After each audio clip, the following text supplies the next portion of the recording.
তুমি মিসওয়াক করা ফজিলত তো জানো,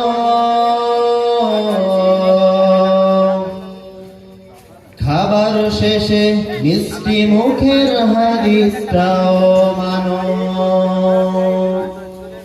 তুমি মিসওয়াক করা ফজিলত তো জানো, খাবার শেষে মিষ্টি মুখের হাদিসটাও মানো। শুধু হক কথাটা উচ্চ স্বরে বলতে পারো না, অন্যায় দেখে বারুদ হয়ে জ্বলতে পারো না।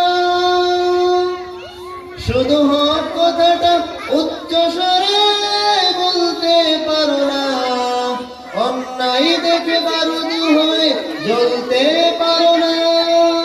কেমন মুসলমান তুমি একটু ভাবো না, কেমন তোমার ঈমান একটু বলো